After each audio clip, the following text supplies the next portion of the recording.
ചിലവർ വാഷ് ചെയ്യും. പിന്നെ ഇപ്പം ബ്ലാങ്കറ്റ്, വൂളൻ ബ്ലാങ്കറ്റുകളൊക്കെ ചിലവർ വാഷ് ചെയ്യും, ചിലവർ ഡ്രൈ ക്ലീൻ ചെയ്യും. പക്ഷെ 90% ഞാൻ പറയുവാണെങ്കിൽ നമ്മൾ അങ്ങനത്തെ ഉള്ളൊരു മെറ്റീരിയൽ വാഷ് ചെയ്താലും ഡ്രൈ ക്ലീൻ ചെയ്താലും വലിയ എഫക്റ്റ് ഒന്നും വ്യത്യാസങ്ങൾ വരാനില്ല, ഒരിക്കലും ഇല്ല. കമ്പിളി അല്ലേ, അല്ല കാര്യം വെച്ചാൽ കമ്പിളി പോലത്തെ മെറ്റീരിയൽ ഇപ്പൊ നമ്മൾ ബ്ലാങ്കറ്റിനെ തന്നെ എടുക്കാം, ബ്ലാങ്കറ്റ് അല്ലെങ്കിൽ കമ്പിളി അതല്ലേ ഉദ്ദേശിച്ചത്.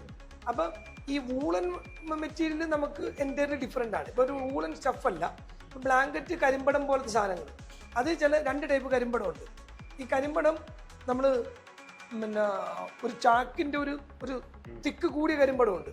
അതൊക്കെ നമ്മൾ ഡ്രൈ ക്ലീൻ ചെയ്യാൻ നിന്ന് കഴിഞ്ഞിട്ടുണ്ടെങ്കിൽ ഇത് തന്നെ കൺസ്യൂം ചെയ്യും നല്ല പോലത്തെ എക്സ്ട്രാക്ഷൻ.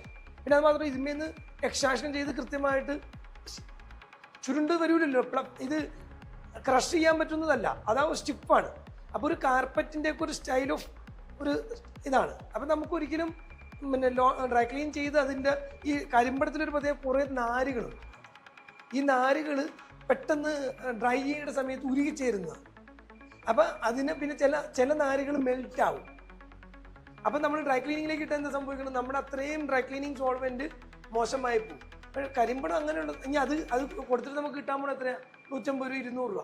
അത് ഡൂ ഇറ്റ് ദ ലോണ്ട്രി മാത്രം നിങ്ങൾ റെക്കമെൻഡ് ചെയ്യുക.